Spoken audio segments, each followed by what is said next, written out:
I want to ask you, from the beginning when you got here, you talked about team football and all three phases of the game complementing one another. A lot of people, that's a vision, a goal, but it seems like your team has found a way to do that in the last month. What has that process been like? I think probably the word you're using for is coach speak. I mean, I really believe in it, though. I mean, I've seen it. I believe that, that's the way the game's supposed to be played. No phase is more important than the other. Nobody's job is more important than anybody else's. That's from, ownership to the people who clean to everyone in between. So it's a total team effort. I think, the phases can complement each other if you place an emphasis on it. And that's something we've talked about here, as you mentioned, that I've talked about with you guys, and I talk about it to the team, and I think you get what you emphasize, and it's something we emphasize, and it's starting to show up on the field a little bit, but we got to continue to emphasize it and continue to make it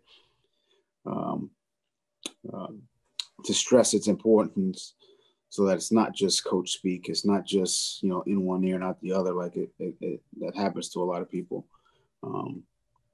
We can actually play that way on Sundays. Barry? Hi, Brian. A couple of things. After watching the tape, what did you think of how Tua played? And also with Malcolm Perry, was him being active yesterday, was it a function of obviously Lynn Bowden had a baby, Malcolm's practiced well, or was the chemistry that he and Tua had in training camp where they had several long completions, did that factor into your and Chance thinking about him playing yesterday? Malcolm practiced well. So we wanted to give him an opportunity. We thought he played well in his, in his limited snaps. What was the first question, Barry? On Tua's play, just watching the tape, how you felt he played? Like everyone else, I mean, some good plays, some bad plays. We're making the corrections now. A lot of things we can get fixed. Again, his first time out. Again, some good, some bad, and hopefully we see some improvement next week. Steve? Brian, you've been eloquent and passionate talking about some of the issues of the day with social justice and such. I have a question for you regarding an election day story we're doing tomorrow. Wondering in what ways do you see a difference this election in the willingness of players to speak out and try to be more a part of the conversation than in the past? I think players are always part of the conversation, or those conversations are being had, I should say. And I think they're difficult conversations to have, and I think they're important conversations to have. I think the players understand that. I think they also understand they have a platform where they can, and they can use that platform to encourage people to go out and vote, but also encourage people to listen to one another, to unite and come together. More so than divide, and I think that's important to a lot of the players. I think they want better for this world. I think to a man, I think you hear that over and over again. I think a football locker room. I know it's been said that, and I see it. I've seen it. Football locker room. There's a lot of different. Guys from different backgrounds, and somehow we all come together and have those conversations and learn about one another. And I think a lot of guys feel that, and they want that for everyone else. And it's unfortunately that's not the case. But I think we all, us in our locker rooms and in our bubble, we see that it can happen. And I think that's why guys are maybe a little bit more outspoken. But right now, along with, what's going on in the world, I mean, the George Floyd situation obviously struck a chord with everyone. And, people are still feeling the effects of that. And I would say, that would be, at the top of the list of reasons why people or guys are much more vocal. Stop it.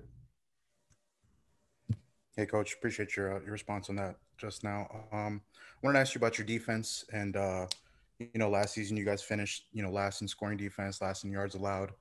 This year, you're already first in scoring defense and top 5 in a lot of other categories. How do you feel about the vision of your defense? Everybody, playing well, playing together, the new pieces. How do you feel like it's all coming together so far?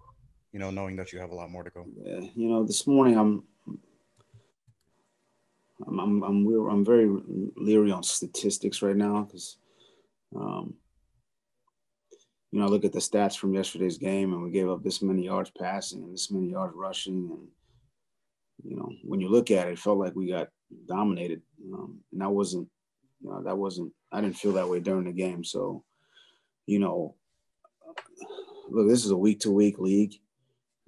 So I'm not, we gotta, just focus on today, focus on improving today, focus on getting better in practice this week, and not worry about the statistics.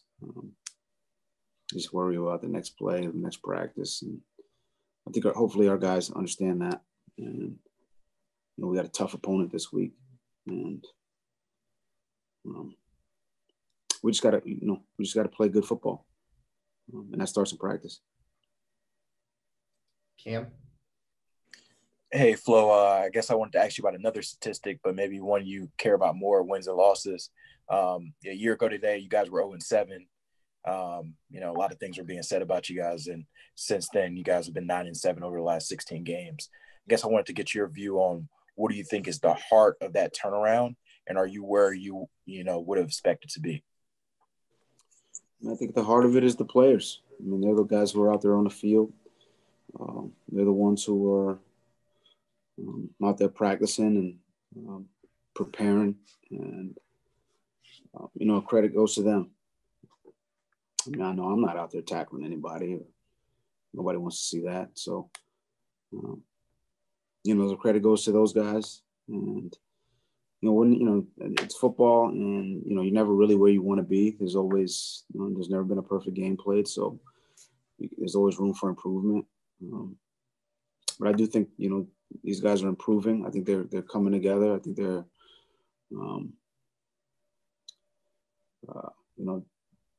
building relationships, and I think you see that on the field with the guys.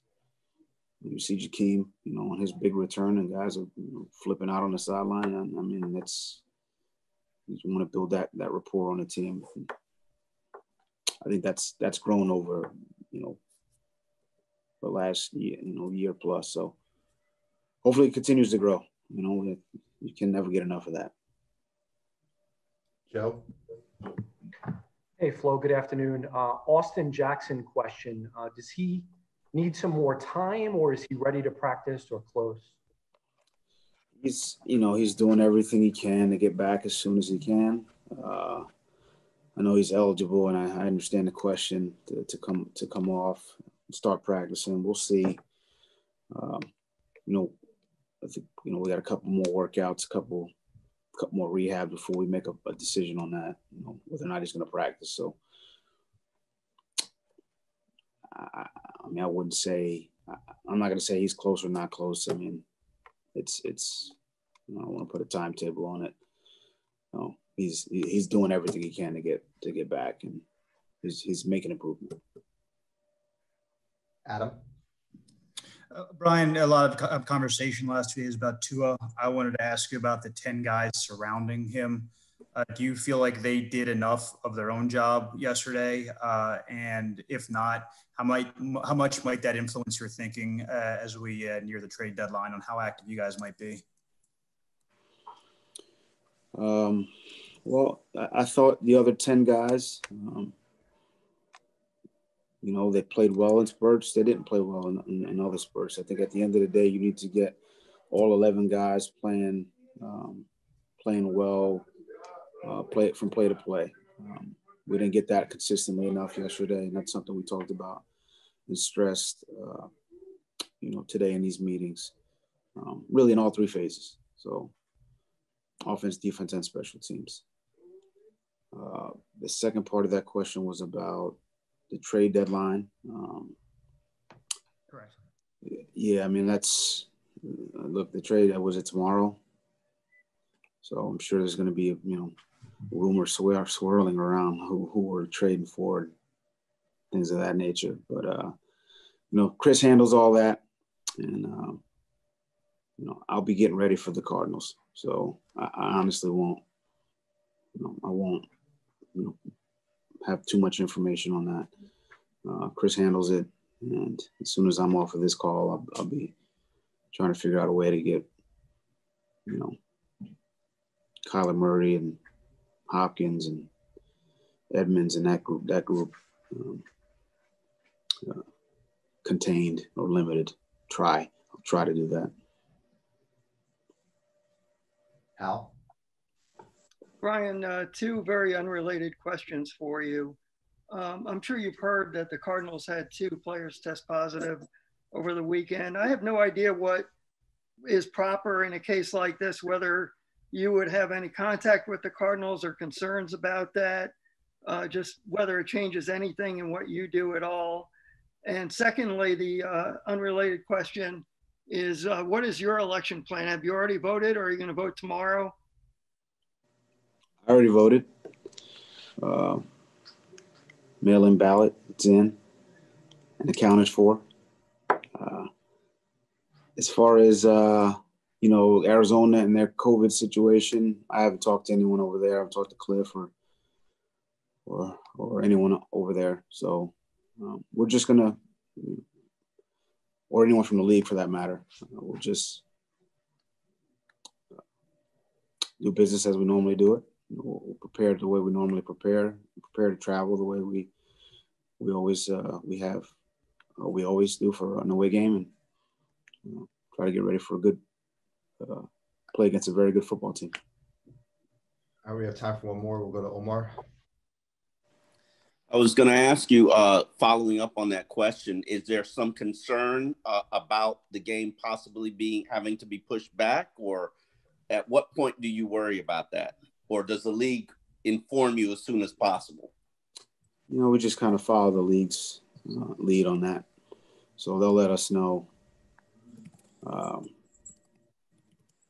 if there's any changes, postponements, things of that nature. As of right now, we're scheduled to play